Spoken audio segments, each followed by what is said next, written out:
Breaking news చూస్తున్నారు. Middle east వార్లోకి China entry ఇచ్చిందా లేకపోతే ఇచ్చేందుకు రెడీ అవుతుందా? అటువంటి సంకేతాలు కనిపిస్తున్నాయి. దానికి సంబంధించిన బిగ్ బ్రేకింగ్ న్యూస్ చూస్తున్నారు. హార్మోజ్ను సేఫ్గా ఉంచేందుకు ముందుకు రావాలి అన్న ట్రంప్ పిలుపుపై రియాక్ట్ అవుతున్నాయి ఒక్కొక్క దేశం. చైనా కూడా రియాక్ట్ అయింది. హార్మోజ్ రక్షణకు తాము ముందుకు రావాలంటే మిడిల్ ఈస్ట్లో సైనిక కార్యకలాపాలు వెంటనే నిలిపేయాలంటూ చైనా వార్నింగ్ ఇస్తోంది. మిడిల్ ఈస్ట్ వార్ కారణంగా ప్రపంచ ఆర్థిక వ్యవస్థపై ఎఫెక్ట్ పడిందంటోంది చైనా. ఇది నేను అంటున్న మాట కాదు, చైనా అంటున్న మాట.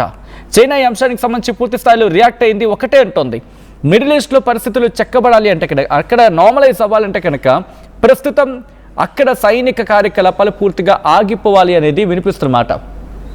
సో దాంతోపాటు ఎక్కడ ఎటువంటి మూమెంట్ ఉండకూడదు. ప్రస్తుతం సిచ్యువేషన్ నార్మలైజ్ అయిన తర్వాత మాత్రమే మీరేమైనా యాక్షన్లోకి దిగాలన్నా లేకపోతే మీరేమైనా నార్మల్గా ముందుకు వెళ్ళాలనుకున్నా కూడా దానికి ఆలోచించే ముందుకు వెళ్ళండి అంటూ కూడా చైనా చెప్పిన పరిస్థితి. సో దీంతో పాటు ఇంకా ఏముంటుంది డీటెయిల్గా మాట్లాడుకునే ప్రయత్నం చేద్దాం. ఎందుకంటే మార్నింగ్ కొద్దిసేపటి క్రితం డొనాల్డ్ ట్రంప్ రియాక్ట్ అయ్యాడు. ఇది నా తలనొప్పి కాదు, మీ తలనొప్పి అంటూ కూడా. చైనా ఫారెన్ మినిస్ట్రీ కూడా ఇమీడియట్ ఏముంటుందంటే కనుక immediate halt to military operations in the middle east, వెంటనే నిలిపివేయండి, సైనిక చర్యను వెంటనే నిలిపివేయండి. అది వీళ్ళని వారిని ఎవరిని టార్గెట్ చేయకుండా అందరినీ కలుపుకొచ్చి చెప్పే ప్రయత్నం చేస్తుంది. ఇరాన్ని కావచ్చు, ఇజ్రాయెల్ని కావచ్చు, అమెరికాని కావచ్చు, మిగిలిన గల్ఫ్ దేశాలను కూడా. సో దాంతోపాటు ఫర్దర్ రీజనల్ ఎస్కలేషన్ జరగకుండా అది గ్లోబల్ ఎకానమీ మీద ఎఫెక్ట్ పడుతోంది. కాబట్టి ఫర్దర్ ఎస్కలేషన్కి తావు లేకుండా ముందుగా సైనిక చర్యలకు ఉపక్రమించాలని చెప్పి అసలు ఎందుకు చైనా రియాక్ట్ అయింది అంటే ట్రంప్ ఇక్కడ మాట్లాడాడు, ఇది నా తలనొప్పి కాదబ్బా, మీకు తలనొప్పి, నా దగ్గర బోల్డ్ అంత ఆయిల్ ఉంది కాబట్టి స్ట్రైట్ ఆఫ్ హార్మూజ్ కనుక నడవాలన్నా తెరుచుకోవాలన్నా అది మీ కర్మ, మీరు పడండి అని చెప్పి ప్రపంచ దేశాలకు వదిలిపెట్టేశాడు. ఒకసారి ట్రంప్ ఏమన్నాడు మీరు చూడండి, ఆ తర్వాత ఇన్ డీటెయిల్గా మాట్లాడుకునే ప్రయత్నం చేద్దాం.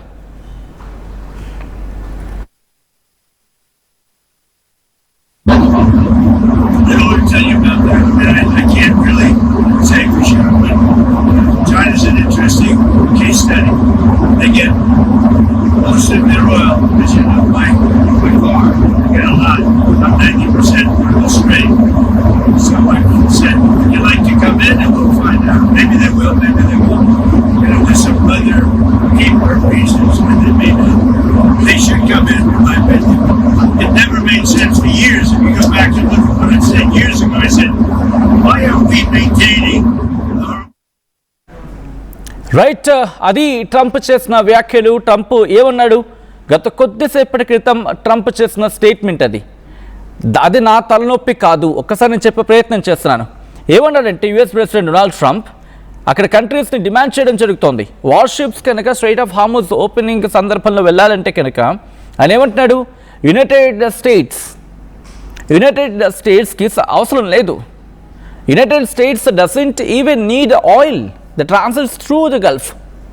అంటే గల్ఫ్ ద్వారా వెళ్ళి ఆయిల్తో మాకు సంబంధం, మాకు పనే లేదు, ఎందుకంటే వరల్డ్ నెంబర్ 1 ప్రొడ్యూసర్ మేము అంటూ కూడా ట్రంప్ చెప్పుకొచ్చాడు. ఒకసారి ట్రంప్ అన్న మాటను నేను చెప్పే ప్రయత్నం చేస్తున్నాను. Some of the countries would be a little helpful అంటూనే, remember it only takes a couple of people అంటూ to screw up strait of Hormuz. You don't need their military is defeated, but all you need is అంటూ కొంత కీలక వ్యాఖ్యలు చేసుకొచ్చాడు. You don't need their military is defeated, but all you need is a few people dropping mines here, you know, you louse it up అంటూని. So we need, I'm demanding that these countries come in and protect their own territory అని చెబుతూనే it's a place from which they get their energy and they should come and they should help us protect it. You could అంటూ ఇక్కడ వాళ్ళు continue చేస్తాడు. ఏమంటారు ఒకసారి నేను repeat చేస్తున్నాను ఇక్కడ. అండ్ దే షుడ్ కమ్, వాళ్ళు ముందుకు రావాలి అండ్ వాళ్ళు ప్రొటెక్ట్ చేయడానికి ముందుకు రావాలి. You could make it that may be we shouldn't even be there at all. ఎంత మాట్లాడుతాడు చూడండి.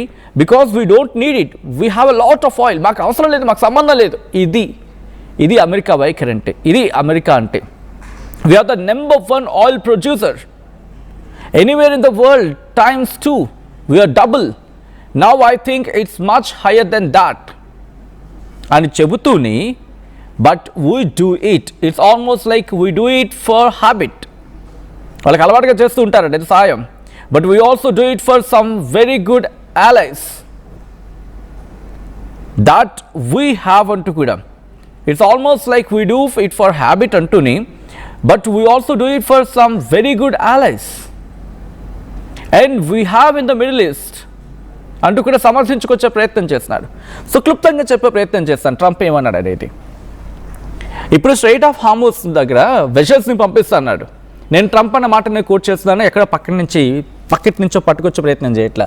ట్రంప్ ఏమన్నాడు, ఇటు వెషల్స్ వెళ్తున్నాయి కదా స్ట్రైట్ ఆఫ్ హార్మూజ్ నుంచి, దానికి నేను మా నేవీ సహాయంగా వెళ్తుంది, అసలు ప్రపంచానికి ఎలా అడ్డు తగ్గుతారో చూస్తారన్నాడు. ఈరోజు అదే ట్రంప్ ఏమంటున్నాడు, in straight of Hormuz oil అక్కడి నుంచి మీకు కావాలంటే కనుక మీరు మీ వెషల్స్ని పంపించండి, లేకపోతే మీ నేవీని పంపించండి అని చెప్పి ప్రపంచ దేశాలకు పిలుపునిచ్చాడు. ప్రపంచ దేశాలు ఒక్కొక్కటి ఏమన్నా ఈ రియాక్షన్ కూడా నేను మరి కాసేపట్లో వివరించే ప్రయత్నం చేస్తాను. ప్రపంచ దేశాలకు ఆయిల్ అవసరం కాబట్టి మీరు స్ట్రైట్ ఆఫ్ హార్మూజ్ నుంచే రావాలి, కాబట్టి గల్ఫ్ దేశాలతో నాకు సంబంధం లేదు, అసలు మాకు ఫికరే లేదు, మా దగ్గర బోల్డంత ఆయిల్, నెంబర్ 1 ఆయిల్ ప్రొడ్యూసర్స్ మేము, మాకేంటి అవసరం అనే చందంగా మాట్లాడుతున్నాడు. అప్పుడన్న ట్రంప్ ఎవరు, ఇప్పుడున్న ట్రంప్ ఎవరు? అది నాలిక ఇంకేమైనా? ఆ రోజు ఎందుకు మరి సమర్థిస్తా అన్నావు? ఆ రోజు ఎందుకు మీరు ఎవ్వరు అవసరం లేని ఒక్కనే అన్నావు? ఈరోజు యూరోప్ని అడుగుతున్నావు అంటే ప్రపంచ దేశాలకి, బికాస్ మీకు అవసరం కాబట్టి మీ నేవీని పంపించుకోండి, మీ సెక్యూరిటీ మీ ఫోర్సెస్ని పంపించుకోండి, మీరు కాపాడుకోండి, మీరు అక్కడి నుంచి తరలించుకు వెళ్ళండి. ఇది ట్రంప్ అంటున్న మాట, ఇది నేను అంటున్న మాట కాదు కదా. సో ఇప్పుడు ప్రపంచ దేశాలు ఒక్కొక్కటి రియాక్ట్ అయ్యి, చైనా రియాక్ట్ అయింది. అసలు నువ్వెవడో చెప్పడానికి ముందు అక్కడ మిలిటరీ ఆపరేషన్ ముందు నువ్వు నోరు మూసుకొని బంద్ చేయి, ఆ తర్వాత మాకేం చేయాలో మాకు తెలుసు, ముందు నువ్వెవడో చెప్పడానికని చురకలు అంటించే ప్రయత్నం చేస్తుంది. ముందు అక్కడ నువ్వు మిలిటరీ ఆపరేషన్స్ ఆపేస్తే, అక్కడ నువ్వు దాడులు చేయడం ఆపేస్తే సగం దరిద్రం వదులుతుంది, ఆ తర్వాత ఆటోమేటిక్గా ఫ్లెక్సిబుల్గా వెళ్తాయని చెప్పి. బట్ డొనాల్డ్ ట్రంప్ అడిగిన దానికి ఇటలీ రిజెక్ట్ చేస్తుంది, స్పెయిన్ రిజెక్ట్ చేస్తుంది, జపాన్ కూడా ఇల్లని చెప్పి పక్కన ఆడుకొని చెప్పి పక్కన పడేస్తుంది. ఫ్రాన్స్ అయితే కాస్త కొద్దిసేపటి క్రితం ఇమాన్యుయల్ మ్యాక్రాన్ రియాక్ట్ అయ్యాడు. రియాక్ట్ అయ్యి ఇరాన్ అధ్యక్షుడు పెజెస్కియాన్తో మాట్లాడాను, అండ్ మీ వల్ల ప్రపంచానికి నష్టం జరుగుతోంది. నాకు ఇక్కడ ఒక మాట అనిపిస్తోంది, జయశంకర్ గారు ఒక మాట అన్నారు, మన ఫారెన్ మినిస్టర్ జయశంకర్ ఒక మాట అన్నారు, ప్రపంచానికి బాధ వస్తే అది యూరోప్కి సంబంధం, అది యూరోప్కి బాధ కాదు అది, కానీ యూరోప్కి బాధ వస్తే మాత్రం ప్రపంచానికి బాధ. మ్యాక్రోన్ కొంచెం ఆలోచించుకోవాలయ్యా, మీరు మీ యూరోప్ బుద్ధి, మీ పశ్చిమ దేశాల బుద్ధి కొంచెం మార్చుకోవాలి. ఈరోజు ఆయన చేసిన ట్వీట్, మ్యాక్రోన్ చేసిన ట్వీట్ కొద్దిసేపటి కింద చూసినప్పుడు నాకు ఎందుకో ఆయన మాటలు అనిపించలేదు, ట్రంప్ మాటలని. ఏదో అంటూ ఉంటారు కదా, don't put your words in my mouth అని చెప్పి, అంటే నీ మాటని నా నుంచి చెప్పాలనిపించుకోకని చెప్పి. బట్ ఈరోజు అలాగే అనిపించింది. ఏంటది, పరిస్థితులు చక్కబడాలంటే కనుక సమయం పాటించాలి, ఇవన్నీ వింటూ ఉంటాం. ఏదో ఇరానే తప్పు చేసేసినట్టు, అమెరికాకు దాంట్లో భాగస్వామ్యం లేనట్టు పూర్తిగా ఇరాన్ మీదే వేసేస్తే, గల్ఫ్ దేశాలు ఇరాన్ అటాక్ చేయడానికి ఏమైనా ఆడుకోవడానికి అటాక్ చేస్తుందా, ప్రపంచానికి తెలియదా? ప్రస్తుతం ఈ విషయం కనీసం 5వ తరగతి పిల్లాడు ఫాలో అయినా అర్థమయ్యేలా ఉంది కదా, ఎవరు దాడి చేస్తారనేది కళ్ళ ముందు కనిపిస్తుంది కదా. ఆ ట్వీట్లో ఒక్క మాట ఎందుకు ప్రశ్నించలేదు యుఎస్ని? అంత ఎందుకు ఉనికిపోతోంది పశ్చిమ దేశాలు, ఎందుకు అంతలా ఉనికిపోతున్నాయి, ఎందుకు అంత వణకాలు పెడుతున్నాయి ఏకంగా ట్రంప్కి? ఒక్క మాట అడగలేరా మీరు? మరి ఏమంటాడు, కావాల్సి అక్కడ వాటిని రక్షించుకోవాలంటే కనుక మేము కూడా రంగంలోకి దిగాల్సి ఉంటుంది. దిగు, ఎవడొద్దన్నాడు? నువ్వు కూడా దిగి 2 నౌకలు పంపించు, నీ నౌకల మీద కూడా 2 నెత్తి మీద వేసేస్తాడు, సరిపోతుంది. ప్రపంచ యుద్ధానికి మీరు అందరూ కలిసి పూనుకుందరు. కానీ ఆ ట్రంప్ అన్న మాటలకి పశ్చిమ దేశాలు వాళ్ళకి యూనిటీ లేదు కదా. అసలు యూరోప్లో చూడండి, వాళ్ళకి అసలు ఎక్కడ యూనిటీ ఉందని అర్థమైపోతుంది. ఫ్రాన్స్ ఇంకా హెసిడెంట్గా ఉంది, నార్వే కొట్టిపడేస్తుంది, పక్కలు ఆడుకొని చెప్పి ట్రంప్ మాటలని. కెనడా పట్టించుకోవట్లే, రిజెక్ట్ చేసేస్తుంది. ఆస్ట్రేలియా రిజెక్ట్ చేసింది, జర్మనీ రిజెక్ట్ చేసింది, చైనా అన్న స్టేట్మెంట్ మీరే చూశారు. అసలు నువ్వెవడు ప్రపంచ దేశాన్ని రమ్మని చెప్పడానికి, అక్కడ నౌకలు తీసుకెళ్ళమని చెప్పడానికి? అసలు నీ వల్లే కదా జరిగిన పెంట అంతా. ఫస్ట్ నువ్వు నోరు మూసుకొని అక్కడ నీ సైనిక ఆపరేషన్స్ ఆపని చెప్పి కరెక్టే కదా. ఈ విషయంలో చైనాను సపోర్ట్ చేయొచ్చా చేయకూడదా మీరు చెప్పండి, నేను మిమ్మల్ని అడిగే ప్రయత్నం చేస్తున్నా. చైనా అన్న మాట వాస్తవం కాదా? ఇది అమెరికా పెట్టిన పెంట, మరి అమెరికానే తీర్చాలి కదా. అయితే అమెరికానే పంపించాలి, లేకపోతే అమెరికానే తీర్చాలి. వీళ్ళ బుద్ధి ఎలా ఉంటుందంటే, ఈ సోకాల్డ్ అగ్రరాజ్యం బుద్ధి, పెంట పెట్టేస్తుంటే ప్రపంచం మీద వదిలేస్తారు. ఇక మీ చావు అంటారు. వీళ్ళకి మళ్ళీ గల్ఫ్ దేశాలు సపోర్టు. ఇప్పుడు చైనా అంటున్న మాటను పట్టించుకోవాలి, ఒకసారి వినాలి గల్ఫ్ దేశాలు కూడా. ఈరోజు వాళ్ళకి ఇబ్బంది, కానీ వినిపించుకుంటున్న సిచ్యువేషన్ ఉందా? Biggest question mark. మరి ఎందుకు చైనా రంగంలోకి దిగింది? ఇప్పుడు చైనా ఎందుకు స్టేట్మెంట్ ఇచ్చింది? చైనాకు అవసరం ఉంది, చాలా అవసరం ఉంది. ఇప్పుడు చైనా తన స్వార్థం కోసం చేస్తుంది అనుకున్నప్పుడు ఆ కోణంలో ఆలోచిస్తే చైనాకి అవసరమే. ఎందుకంటే అక్కడ ఖర్గా ఇలాంటి నుంచి మాట్లాడుకునే సందర్భం. ఎందుకు చైనా ఇప్పుడు ఇటువంటి స్టేట్మెంట్ ఇచ్చింది, ఒకవేళ చైనా రంగంలోకి దిగుతుందా అనేది కూడా మాట్లాడుకునే ప్రయత్నం చేద్దాం. యుద్ధంలో అన్ని సాధ్యాసాధ్యాల గురించి మాట్లాడుకుంటాం తప్ప ఇది జరిగిపోతుందని చెప్పి ఏ ఒక్క విశ్లేషణ గట్టిగా కనిపించదు అక్కడ. రీజన్ అక్కడ ట్రంప్ తీసుకున్న నిర్ణయం, ఇక్కడ మరి ముఖ్యంగా పెజెష్కియాన్ కావచ్చు, లేకపోతే వాళ్ళకు present Iran supreme leader Mustafa Khamenei వాళ్ళు తీసుకున్న నిర్ణయాలు. Back to the subject hear it again. ఖర్గా ఇలాంటి గురించి మాట్లాడుకుంటే చైనాకు చాలా స్ట్రాటజిక్ అలాగే ఎకనామిక్గా చాలా కీలకమైనది ఇది. ఎందుకు? ఇరాన్ చమురు ఎగుమతులకు ప్రధాన కేంద్రం ఇది. ఇరాన్ ఎగుమతి చేసే ముడి చమురులు అంటే క్రూడ్ ఆయిల్ సుమారు అరౌండ్ 90-95% ఖర్గా ఇలాంటి నుంచి విదేశాలకు వెళ్తుంది. చైనా ప్రస్తుతం ఇరాన్ నుంచి అత్యధికంగా చమురు కొనుగోలు చేస్తున్న దేశం. మరి అంటప్పుడు చైనాకు దెబ్బ కాదా? కాబట్టి చైనా ఇక్కడ గుంభనంగా చూస్తోంది, కడుపులో కాలుతోంది చైనాకి. బట్ ఏంటి, ఇప్పుడు దిగితే కనుక మనం ఆర్థికంగా ఇబ్బంది పడే అవకాశం ఉంటుంది అని చెప్పి చైనా కూడా గుంభనంగా ఉంది అక్కడ. దాంతోపాటు ఖర్గా ఇలాంటిలోని టెర్మినల్స్ దెబ్బతింటే చైనాకు అందే చమురు సరఫరా పూర్తిగా నిలిచిపోతుంది. అఫ్కోర్స్ అమెరికా కూడా భయమే, ఎందుకంటే చైనా దగ్గర ఎటువంటి ఆయుధ సంపత్తి ఉందో ఇంతవరకు తెలియదు పూర్తిగాను. ఎందుకంటే పూర్తిస్థాయి యుద్ధంలోకి దిగింది లేదు వాళ్ళు. ఒకవేళ అటువంటి పరిస్థితి ఉంటే కనుక యుద్ధం మారిపోతుంది. ఎందుకంటే ఇంత కొట్టిన తర్వాత అమెరికా చైనాతో ఢీ కొట్టగలదంటే బిగ్గెస్ట్ క్వశ్చన్ మార్క్, భయపడిపోతుంది. అందుకే మీకు గుర్తుంటే ఇక్కడ నేను కోట్ చేసే ప్రయత్నం చేస్తున్నా. ఇది ఇక్కడ నేను ఎక్కడ సొంత వర్లింపు ఎక్కడా లేదు. ట్రంప్ చెప్పిన మాటను, అమెరికా చెప్తున్న మాటను నేను కోట్ చేస్తున్నాను. అందుకే ట్రంప్ ఏమంటాడు, ఇజ్రాయెల్ ఎంత దాడి చేసినా ఒక మాటకు మాత్రం కన్ఫైన్ అవుతున్నాడు, మీరు ఎక్కడైనా కొట్టండి కానీ ఆయిల్ ఇన్ఫ్రాస్ట్రక్చర్ మీద గట్టిగా కొట్టకండి, ఖర్గా ఇలాంటి మీద అని చెప్పి. ఎందుకు? ఒక్క మాటకి నేను మళ్ళీ కోట్ చేస్తా. పిల్లిని బోన్లో పెట్టి కొడితే పులవుతుంది. అలాంటప్పుడు ఆయువు పట్టు మీద కొడితే ఎవరు మాత్రం భరిస్తారు, ఎవరు మాత్రం సహిస్తారు? చైనాకి ఎక్కడి నుంచి వస్తూ ఉంటుంది, రష్యా నుంచి తెచ్చుకోవడం మాత్రం పక్కన పెడితే మరి ఇరాన్ దగ్గరలో ఉన్నది కదా, మరి దాని మీద కొడితే చైనా కాలదా? చైనా రంగంలోకి దిగదా? అప్పుడేమవుతుంది? ఇప్పటికే కుదేలైపోయిన ఆర్థిక వ్యవస్థ అమెరికాది, చైనా కూడా తెగించేస్తుంది అనుకుందాం.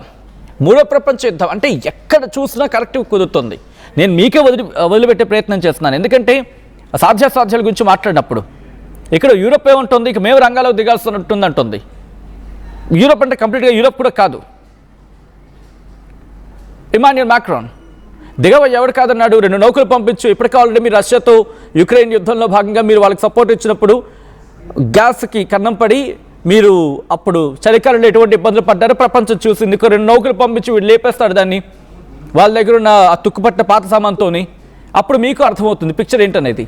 చైనా మీరు కనుక అంటే ఇజ్రాయెల్ నుంచి ఒక దాడి చేయించి ఖర్గా పూర్తిగా తుడిచిపెట్టేశారనుకోండి, చైనా కాలుతుంది, చైనా పూర్తి స్థాయిలో దిగుతుంది, ప్రపంచం అంతా కొట్టుకు సర్దుగానే అంతా కలిసి. ఎక్కడ సొల్యూషన్ ఎవరు వెతకట్లా. ప్రాబ్లం కారకుడు ఎవడో వాడిని ఎవరిని టచ్ చేయట్లా. అందరికీ తెలుసు ప్రాబ్లంకి కారకుడు ఎవడో, వాడిని మాత్రం టచ్ చేయరు. ఇరాన్ది తప్పు లేదు అని చెప్పారు అనట్లా. ఇక్కడ అర్థం చేసుకునే విషయం ఏంటంటే ఇరాన్ చాలా తప్పులు చేస్తుంది. ఇరాన్ తప్పులు చేయడం మాట పక్కన పెడితే ఇరాన్ అక్కడ సుప్రీం లీడర్గా ఉన్న ఖమేనీ తప్పులు చేశాడు, ప్రపంచానికి తెలిసిన తప్పులు చేశాడు. కానీ ఆ తప్పును సరిదిద్దుకోవాల్సిన అక్కడ ప్రజలు దానికి మద్దతు ఇవ్వాలి తప్ప నా ఇష్టం వచ్చినట్టు నేను రెజ్యూమ్ చేంజ్ చేసేస్తానని చెప్పిన వ్యక్తిని ఎందుకు అక్కడ కాంగ్రెస్ చేయట్లేదు, ఎందుకు ప్రశ్నించట్లేదు? ఈరోజు నువ్వే కదా అన్నావు నీ నేవీకి సపోర్ట్ ఇచ్చి పంపిస్తాను వెషల్స్ అని చెప్పి, ఈరోజు ఎందుకు నువ్వు ఆ మాట అనట్లేదు అని చెప్పి ఎందుకు ప్రశ్నించట్లేదు ప్రపంచ దేశాలు? యూరోప్ ఎందుకు ప్రశ్నించట్లేదు? ఎందుకు అంత వంగి వనకాలు పెట్టాల్సిన సందర్భం ఉంది? ఈరోజు ఒక ట్వీట్ చూసినప్పుడు ఒక నాలాంటి కామన్ మ్యాన్కి అర్థమవుతుందంటే ప్రపంచ దేశాలకు అర్థం కాదా? లేకపోతే అగ్రరాజ్యాలకు సోకాల్డ్ మాట్లాడుకుంటే వాళ్ళందరికీ కూడా అర్థం కాదా? ఇరాన్ అధ్యక్షుడు ఏకిపారేస్తున్న ఆ వ్యక్తి ఎవరు? ఇమాన్యుయల్ మాక్రాన్. నీకు తెలియదా కారణం ఎవరు? ఈరోజు చైనా చేసిన ట్వీట్ కూడా సమర్థనీయమో కాదని నేను మిమ్మల్ని అడుగుతున్నాను. Because I don't want give any conclusion statement here at again. యుద్ధంలోకి చైనా ఎంట్రీ ఇస్తే 3rd వరల్డ్ వార్ స్టార్ట్ అయినట్టేనా? ఒక్కసారి మీరు మాట్లాడే ప్రయత్నం చేయండి. సో ఇప్పటికే చాలామంది రియాక్ట్ అవుతున్నారు. Because we need your reactions. తప్పో రైట్ మీరు మాట్లాడే ప్రయత్నం చేయండి. ఒకవేళ మీరు ఏదైనా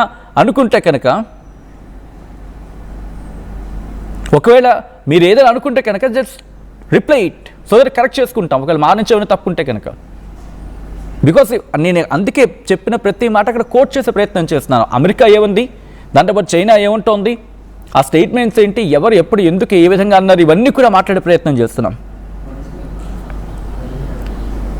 ఒకసారి ఇదే అంశానికి సంబంధించి ట్రంప్ రియాక్ట్ అయ్యాడు. ఒకసారి ట్రంప్ ఏమంటారో చూద్దాం, ఆ తర్వాత ఇన్ డీటెయిల్గా మాట్లాడుకుందాం.